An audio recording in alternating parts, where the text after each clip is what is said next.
One day away from the sun and pure white sand and back to scarlet splashed concrete and an early fall already turning cold. And a fat woman standing in a puddle of spilled groceries screaming her lungs out at the mess she'd walked into. A half-block away, the would-be getaway car didn't make the squeeze between a double-parked truck and an oncoming bus, and accordioned into a tangle of shrieking man and metal.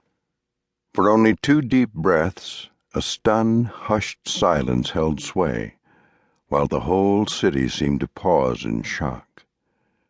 Then the sounds of terror ended, and all returned to noise and normal. This was the city, after all. This was New York.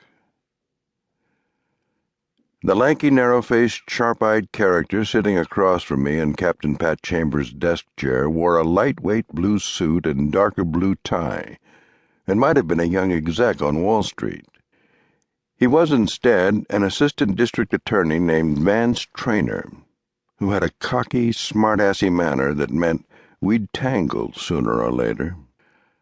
I'd gone down to Florida to recover from a knife blade that had opened my side like somebody wanted to slip in there and hide.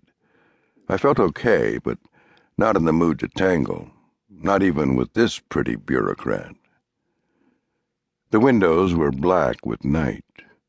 I'd been cooling my heels at Central Headquarters for hours. Pat had humored me by sharing the files on the 3 assailants. The dead driver was one Timothy Haver, 25. The tie-dye kid turned speed bump was Herman Felton, 26, and the billy club boy was Norman Briggs, 24.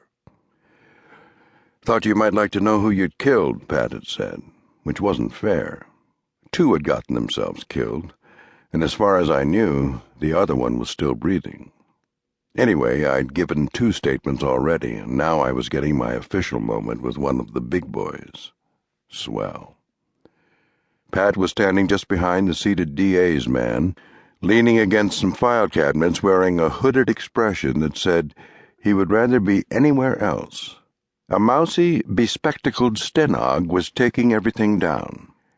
"I suppose, sooner or later," Traynor said in a radio announcer's voice that would serve him well in the political arena, "I had to meet up with the great Mike Hammer." That didn't deserve a response, so I didn't give him one. I'd already laid the facts out for him. Now he was just fucking with me. "I am supposed to believe that this was a mere coincidence," Traynor said, eyes slitted to cuts. "That a man with your background, your abilities, happened to be there to save the day?" "Mighty Mouse was out of town," I said. "So were you, till this morning. You get in slightly before noon, and without even stopping by your office, you go directly to pick something up from a client. That's your story." "No, it isn't. It's not a story. I was doing business by phone while I was away. I was just following up back in Manhattan." The eyes fluttered wide and slitted narrow again. "One of the 2 corpses had needle tracks, Mr. Hammer. So does the hospitalized assailant. Junkies robbing somebody. Who'd have thunk it?" He was shaking his head. "Any way you spin it, Mr. Hammer, that puts drugs on the table. And weren't you in Florida because you got knifed when Junior Avello's boys took you on outside Dewey Wong's on East 58th? That's a rumor. That's nothing that got on any police blotter." Pat was staring at his file cabinets like he was wishing he could crawl in one of the drawers.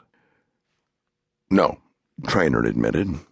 "But for a rumor, it has a certain weight, considering the 2 of Avello's top boys have not been seen since that night. Maybe they went on vacation, too. The permanent kind, right, Mr. Hammer? Let's leave it a rumor. Let's call it hypothetical. Why would 2 of Avello's boys jump you outside a Chinese restaurant?" I thought about trying a fortune-cookie gag, but instead said simply, "Junior thinks I was responsible for his late uncle's death a lot of years ago." "Were you?" "Does it matter?"